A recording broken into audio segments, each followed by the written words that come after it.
Welcome to the Financially Free Journey podcast, and I am your host, Courtney Dyer.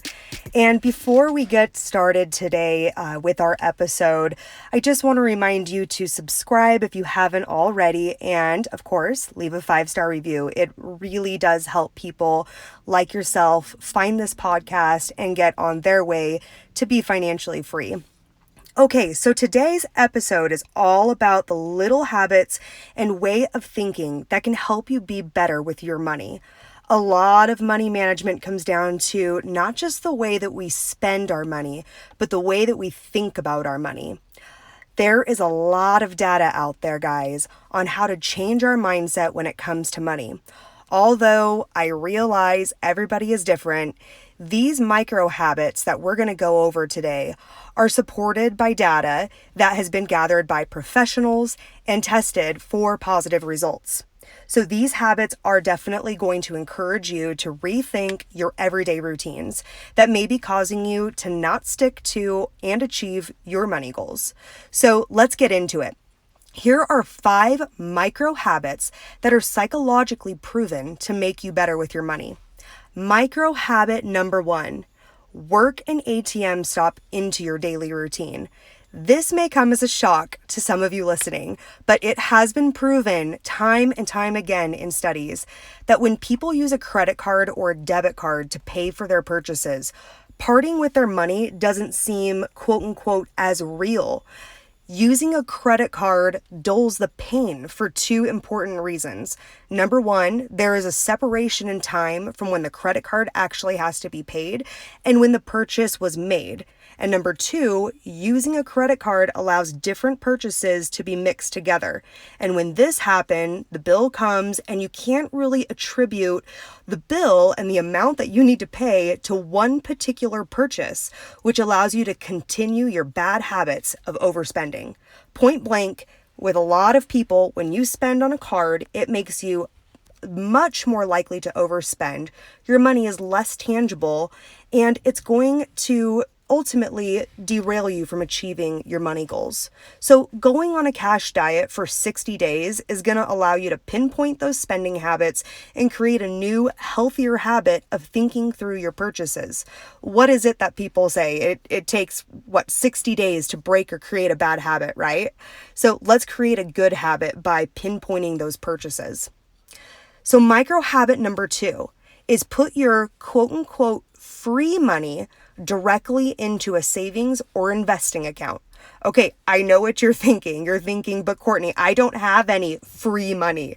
Let me explain before you discount this micro habit. Now, what I mean when I say free money, it's a very common example of this is a tax refund. Free money is anything you receive outside of your predetermined monthly income. This could be overtime pay, a bonus, a gift. This could even be being reimbursed for something like gas mileage. Free money, quote unquote, is the way that your brain thinks about this money. This is something that you are not already accounting for that you needed to live off of that month. Unfortunately, what happens is our brain processes this money differently, and it tells us that it's perfectly fine to spend on something that you would normally never justify spending. Think to yourself right now, what did you do with your last tax refund check, or your last bonus check, or your last overtime check? Almost all of you will have said that you spent it on something that was an impulse, or maybe it's just something you simply didn't need. This is a real mental phenomenon, and this is called mental accounting. So here's an example of mental accounting that the Washington Post wrote about. There were several employees of a company that was taken to the Bahamas for an annual retreat. And while they were there, they were given a cash bonus. Almost every single employee took that cash bonus down to the casino and blew the cash. What's even more interesting is these employees blew through the money, and they only started to become cautious when they started to play with quote unquote their own money. But of course, we know the irony of this is that that cash bonus was their money, but their brains did not process it the same way. It just comes down to this, guys. We are more likely to spend money our brains were not anticipating on receiving, and therefore this money is at a higher risk of being wasted, and it deserves more attention from you mentally. So my recommendation on this is when you're getting your quote unquote free money, save 80% of it and let yourself spend 20% of it. It's really healthy to meet your brain in the middle and indulge just a little bit in order to stay on the correct path long term. Micro habit number 3 is to create a predetermined savings plan, or AKA the pay yourself first method. And I spoke about this in one of my previous methods.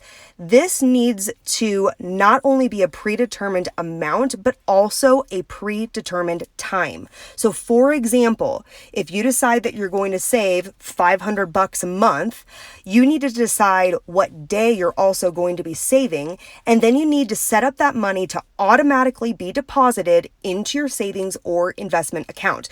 Now, there are some people who love to create several different spending categories and really overcomplicate their budget. And this can be overwhelming and even paralyzing at times. This can actually be contributed to what the psychologist Barry Schwartz calls the paradox of choice. Just a quick explanation of the paradox of choice. It's explained like this. Instead of increasing our sense of well-being, an abundance of choices can instead increase our levels of anxiety and depression. Barry argues that by eliminating consumer choices, you can greatly reduce the consumer's anxiety. So if you take this concept and you just apply it to your savings habit, for example, eliminating that overwhelming spending categories and choices and leaving your savings goal up to chance every month, and it being solely dependent on, whether or not you were able to stick to your budget. So by eliminating the choice of spending that money, you will eliminate the possibility of not achieving that savings goal, and you're also going to decrease the anxiety levels that you have along with that. So here's a pro tip too. Do not overcommit the amount that you are going to automatically save. This will ultimately set you up for failure and defeat you when you have to transfer money out of your savings account. So make sure that you do not set yourself up for failure. Okay, micro habit number 4. Do 5 minutes of journaling a day. And this is going to come as no surprise that a large portion of our bad money decisions are made when we're stressed. Impulse spending is directly connected to stress levels, and several studies support this theory. So have you ever walked into a grocery store stressed and you walk out with several definitely unjustified impulse purchases? I know that a majority of you are going to say, yes, I have done that before, because I know I have. Journaling is a great way to decompress and reflect on the decisions that you're making day to day.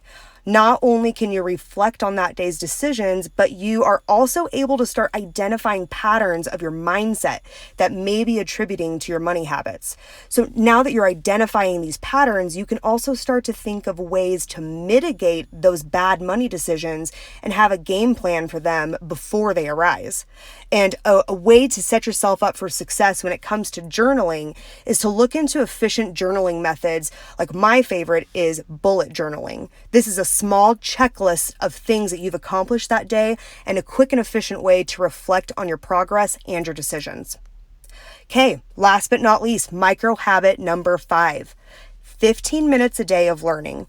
Whether this is in the form of a reading, a physical book, listening to an audiobook or a podcast, deciding that you're going to expand your knowledge when it comes to money is going to help you be more successful with your goals in the long run. Some of my favorite money books that I want to recommend is The Millionaire Next Door, The Total Money Makeover, Rich Dad Poor Dad, and The Automatic Millionaire. It's common knowledge that we become what we surround ourselves with, right? Well, choose to surround yourself with knowledge, which is in turn going to power you to achieve your money goals. So I hope that today's episode left you with some food for thought and actions that you're going to take when it comes to becoming financially free. So thanks again, guys, for tuning in to the Financially Free Journey podcast. And I'm your host, Courtney Dyer. And until next time.